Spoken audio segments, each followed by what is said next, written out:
네, 반갑습니다. 이제 앞전 시간에 오온 개공, 오온 무아에 대해서 설명을 이제 하다가 좀 말았습니다. 나라는 존재는 몸과 느낌, 생각, 의지, 의식이라고 해서 오온으로 이루어졌다라고 이제 오온이라는 가르침에 오취온이라고 해서 이 색수상 형식을 우리는 나라고 해서 쌓아놓는다라고 했습니다. 그런데 앞 시간에 살펴본 것처럼 몸도 내가 아니었단 말이에요. 느낌, 생각, 감정, 의지, 의식도 내가 아니었습니다. 근데 신기한 점은 그럼에도 불구하고 어릴 때부터 우리는 지금까지 5살 때 그 몸과 마음과 느낌, 그 오온과 지금의 이 오온은 같은 존재가 아님에도 불구하고 우리는 그때도 나라고 여기고 그때도 홍길동이라고 하고 지금도 똑같이 홍길동이라고 부른단 말이에요. 그러면서 내가 그렇게 변화해 왔다. 내가 그것도 나고 이것도 나고 이건 다 나야 이렇게 생각해 왔습니다. 몸은 내가 아니고 느낌도 생각도 의지의식도 내가 아니었음에도 불구하고 신기한 것은 그럼 내가 여기는 없네요. 그죠? 여긴 지금 내가 없어야 돼요. 이건 잠시 인연 따라 왔다 가는 것일 뿐이에요. 그럼 몸도 내가 아니고 마음도 내가 아니면 여기는 내가 없어야 되거든요. 없는데도 불구하고 아무것도 없는 것은 아니에요. 그러니까 가만히 보십시오. 이 우리가 나라고 느꼈던 이 자아라고 생각했던 그것이 10대, 20대, 30대 그 자아, 이 자아, 지금의 이 자아 나다 하고 이렇게 생각하며 살아왔는데 그 나다 하는 그게 고정된 실체가 아니었더라는 것이죠.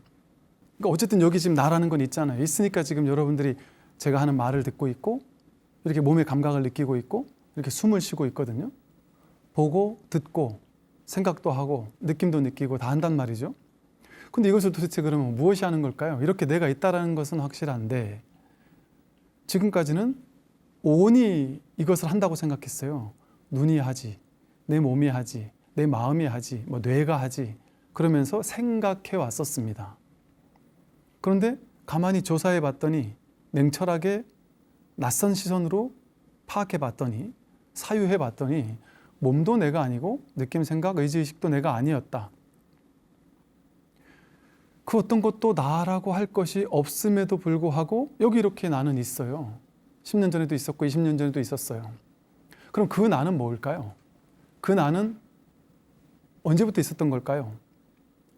그 나는 어떻게 생긴 걸까요? 분명히 여기 지금 뭔가가 지금 이렇게 보고 듣고 하고 있는 나는 있는데 그게 몸은 아닌데 느낌, 생각, 감정도 아니었단 말이야? 그럼 뭐가 이렇게 보고 있는 거지? 뭐가 이렇게 듣고 있는 거지? 뭐가 이렇게 삶을 살아온 걸까? 10대 때, 20대 때, 30대 때 나라고 느꼈던 그 나는 도대체 무엇이었을까? 근데 그것은 모양이 없고 또 크기도 없습니다. 내 몸을 중심으로 내 피부 안에만 있을까요? 피부 바깥에는 없을까요? 이 몸이 내가 아닌데 어떻게 이 몸이라는 피부를 중심으로 안팎을 나와 너라고 나눌 수 있죠? 우리는 당연히 이 몸이 나야라고 했을 때는 이 피부 안에는 나고 피부 바깥은 세상이야, 남들이고 내가 아니야 라고 생각해 왔지만 피부 바깥이 정말 내가 아닌가요? 몸이 내가 아닌데 어떻게 그렇게 할 수 있죠? 무엇을 나라고 할 수 있는 무언가가 없음에도 불구하고 이 나는 있고 없음을 넘어서서 있는 것 같아요. 그것을 이제 그냥 나라고 해보자는 것이죠. 이게 진짜 나, 내가 여태까지 거짓 나, 가짜 나, 오온으로서의 나가 아닌 뭔지 알 수 없지만 이 뭔가 진짜 이것을 이제 옛날 큰 스님들은 이 송장 끌고 다니는 이놈이 누구냐 이런 식의 표현을 썼습니다. 이것이 이제 화두죠. 간화선에서 말하는 나는 무엇인가, 나는 누구인가. 나는 누구인가 이러면 어떤 존재, 누구라는 어떤 사람인 것 같은 존재를 지칭하는 것 같아서 나는 도대체 무엇인가. 크기가 있는 것도 아닙니다. 내 안에 있는지 밖에 있는지도 알 수가 없어요. 그러나 늘 이렇게 있습니다. 어떻게 알 수 있을까요? 내가 여기 이렇게 늘 있는 걸 어떻게 알 수 있을까요? 그냥 이렇게 보고 있어요. 늘 이것이 감각은 되지만 이게 뭔지 뭐라고 말로 할 수도 없고 어떤 지칭할 수도 없고 만져볼 수도 없고 모양 있는 것도 아니고 크기가 있는 것도 아니다. 가까이 있는 것 같기도 하고, 그러나 멀리 있다고 해서 없다라고 할 수도 없고, 이 우주 허공에 다 있는 것 같기도 하단 말이죠. 그래서 허공성이라는 표현을 쓰기도 했습니다. 도대체 이것은 무엇인가? 이것을 이제 서원에서는 공적 영지심이다라는 표현을 쓰기도 했어요. 이 나 자리, 나라고 하는 이게 진정한 나는 무엇이냐? 나의 본래 면목이 무엇이냐? 몸도 내가 아니고 오온이 내가 아니라면 그럼에도 불구하고 이렇게 살아있는, 이렇게 살아서 말할 줄 알고 생각할 줄 알고 행동할 줄 알고 볼 줄 알고 들을 줄 아는, 견문각제할 줄 아는 이것은 도대체 무엇이냐?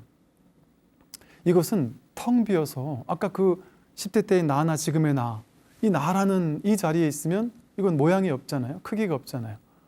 어떻다라고 설명할 수조차 없습니다. 그것을 공적이다라고 표현을 한 것이죠. 진울 스님께서는 공적하다, 텅 비었다, 공하다라, 공성이다라는 표현을 쓰기도 하죠. 이걸 이제 무아라고도 하죠. 텅 비어서 무엇이라고 말할 수 없습니다. 공적한데 신기하게 이렇게 보고 듣고 안단 말이에요. 보면 보는 줄 알고 들으면 들리는 줄 알고, 이것을 영지라고 해서 소소영령하게 무언가 알고 있는 무언가가 있다. 근데 이것은 분별로서 아는 알 식자의 분별심, 식은 아닙니다. 오온으로서의 식작용은 아니다. 이 공적영지심이라고 하는 이 마음자리는 공적영지심이라고도 하고 또 성성적적이라는 표현을 쓰기도 하고요. 진공묘유다고 해서 진짜로는 공한데 뭔가 묘하게 없다라고 할 수는 또 없다. 이렇게 진공묘유다라는 표현을 쓰기도 합니다. 그러면 이렇게, 그런데 이게 뭔지 모르게 이게 소소영령하게 아는 이것이 있지 않느냐라고 얘기를 하면 사람들은 또 헷갈려 합니다. 아는 것, 이것이 진짜 진정한 나라고? 이게 말이 안 된다. 왜 그렇게 생각하느냐 하면 곧바로 안다라고 하면 알 식자의 분별심, 이 식을 떠올린단 말이죠. 보아서 알고 들어서 아는 것, 보아서 아는 것을 안식이라고 하고요. 보아서 아는 것은 이거는 A4용지구나라고 알아요. 이건 시계구나라고 알아요. 이건 컵이라고 알아요. 요거는 낮고 요건 높구나. 요건 동그랗게 생겼고 요건 네모나게 생겼구나라고 이렇게 비교를 통해서 서로 압니다. 이렇게 아는 작용을 안식이라고 해요. 봐서 안다. 근데 우리는 이렇게 분별해서 아는 것만을 지금까지 아는 거라고 생각해 왔어요. 그리고 이것만 쓰며 살아왔어요. 이 오온만 쓰고 살아왔습니다. 오온 가운데 우리가 마음이라고 하는 분별심, 이 식을 쓰며 살아왔어요. 그러다 보니까 우리가 아는 건 식밖에 알 수 없다고 생각하며 살았던 게 습관적으로 굳어졌습니다. 그러니까 이게 되게 낯선, 소소영령하게 안다라고 하면, 이 아는 뭔가가 있지 않느냐라고 하면 그거야 당연히 봐서 알지라고 안식을 떠올리고 이식을 떠올린단 말이에요. 그런데 갓난아기는 이것이 TV 모니터인지 이게 컵인지 이게 마이크인지 이게 엄마인지 아빠인지 좋은 사람인지 나쁜 사람인지 이게 빌딩인지 이것을 배우지 않아서 모를 수 있어요. 모를 수 있지만 갓난아기도 눈앞에 뭔가가 오면 그냥 뭔가가 이렇게 스쳐 지나갔구나라는 사실은 알아요. 봐서 알아요. 또 갓난아기도 어떤 소리가 들리면 이걸 분별해서 듣지는 못해요. 이식작용, 식의 증장이 많이 일어나지 않았기 때문에 이식, 귀 이자, 알식자, 귀로 듣고 아는 작용을 일으키지는 못합니다. 갓난아기는 들어서 알고 나서 이게 무슨 소리야 라고 분별하지는 못한단 말이에요. 근데 그런다고 해서 이 아이가 이 아는 마음, 이 소소영령하게 아는 마음, 그것도 없나요? 그건 있습니다. 처음부터 우리가 가져왔던 감각, 늘 쓰고 있는 감각, 이것이 분별심으로 눈으로 봐서 알고 귀로 들어서 알고 냄새 맡아 알고 맛봐서 알고 감촉 느껴 알고 생각해서 아는 것, 이 알식자, 이 분별심만을 가지고 우리는 지금까지 살아왔는데 아주 낯선 시선으로 이 분별심 이전에 첫 번째 자리에서 분별심이 일어났다라고 하는 것은 먼저 아는 순수한 갓난아기가 알듯이 그냥 있는 그대로를 있는 그대로 아는 분별 이전에 정견으로 아는, 분별 없이 그냥 보고 그냥 들을 수 있는 이 근본 능력이랄까요? 생각으로, 색안경으로서 걸러서 해석해서 보거나 듣지 않는 마음, 이 순수한 마음, 이것을 그래서 인도에서는 순수의식이라는 표현을 쓰기도 하죠.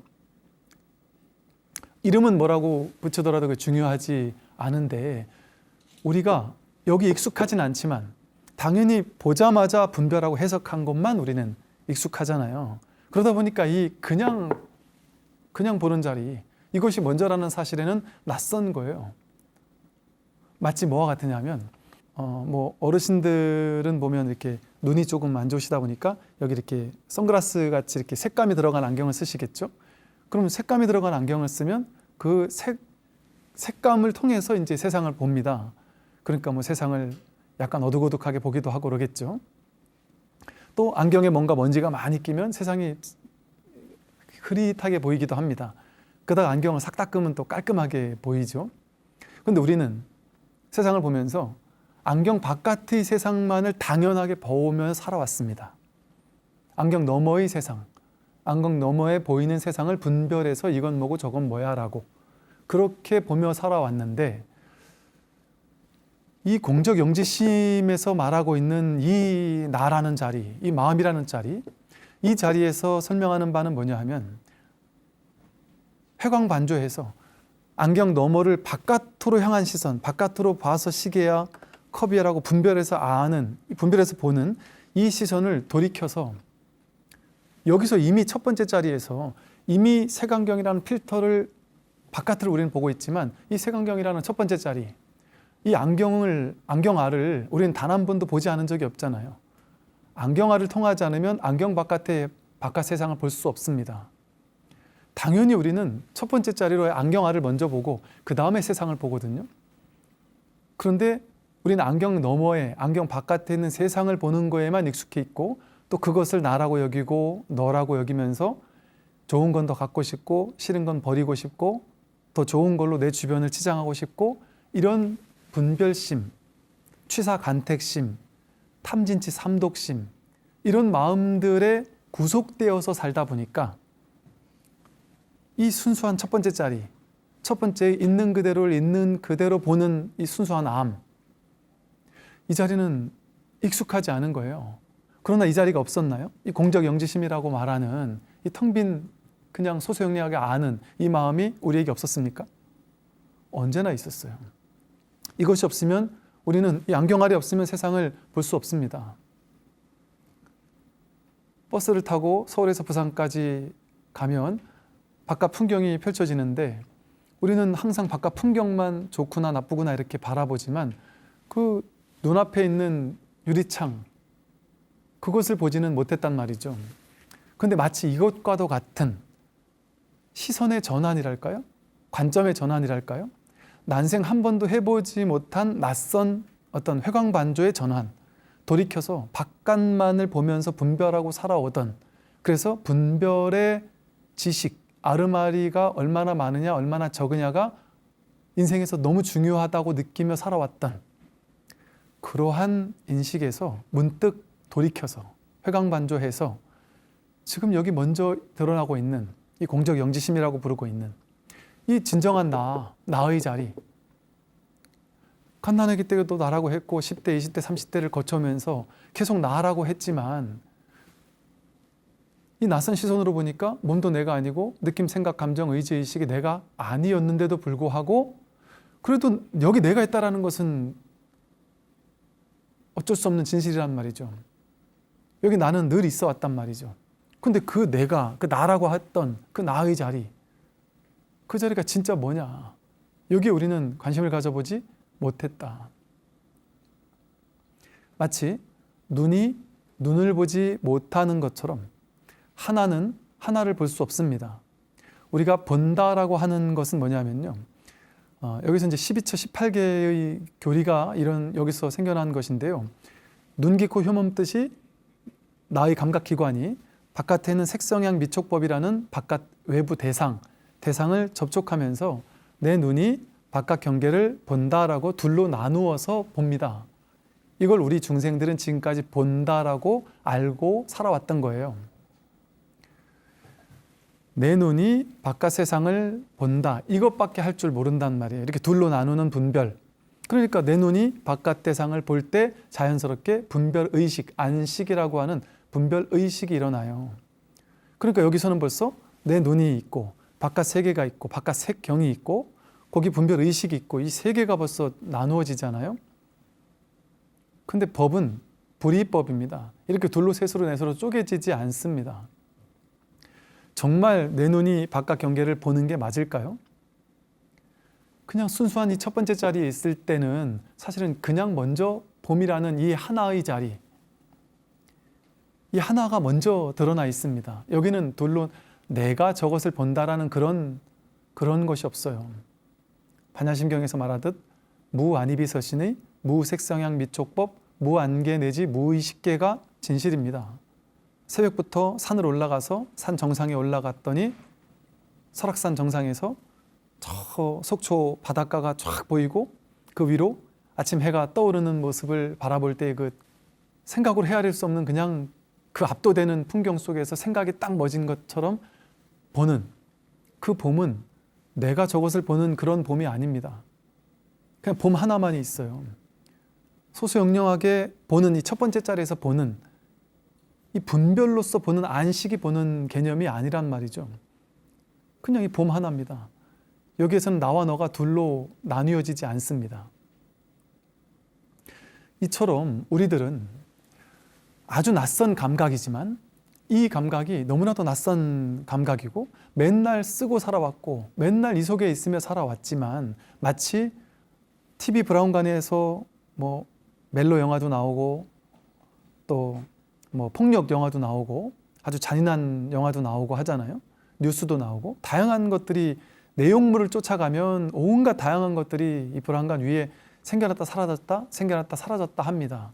근데 그걸 보고 실제라고 여기면 그걸 보고 우리가 그 영화 속에 빠져들어서 사로잡히죠. 그래서 거기에 완전히 몰입이 되다 보면 그 영화 속을 보면서 나라고 느끼며 함께 울고 웃고 한단 말이죠. 그 내용에 빠지면 우리는 거기 사로잡혀서 울고 웃고 합니다. 그런데 내용에 빠지지 않는 이 바탕, 이 브라운관 위에 멜로 영화가 나오든 폭력 영화가 나오든 좋은 영화, 나쁜 영화, 어떤 영화가 나오든 이 브라운관은 늘 그냥 텅 비어 있는 것처럼 이 종이가 깨끗하게 텅 비어 있어야 이 위에다가 그림을 그릴 수 있잖아요. 여기 뭔가를 그리려면 여기 뭔가 이렇게 바탕이 있어야지만 그릴 수 있습니다. 뭔가가 딱 드러났다고 하는 것은 벌써 이 바탕이 있다라는 것이거든요. 근데 우리는 여기다가 이렇게 숫자 짝대기 하나를 제가 딱 그려놓고 이게 뭡니까? 라고 물어보면 사람들은 숫자 1입니다. 이렇게 답을 해요. 이걸 보고 점을 딱 찍어 놓으면 점입니다. 이렇게 얘기해요. 근데 사실은 여긴 점이 있습니까? 숫자 1이 있습니까? 바탕이 먼저 있잖아요. 근데 바탕을 보진 않고 바탕 위에 드러난 모양만을 보는 것이죠. 이것을 이제 금강계에서는 상을 취한다 이럽니다. 대상 경계를 보고는 그 모양만을 취해서 우리는 그것을 분별하면서 그 모양을 분별하면서 거기에 일희일비하면서 그게 정말인 양, 실제인 양 느끼며 살아가고 있다는 것이죠. 근데 사실은 그것이 있으려면 그 바탕이 되는, 그 배경이 되는 것이 먼저 있어야 됩니다. 그러나 이 바탕, 배경이 되는 이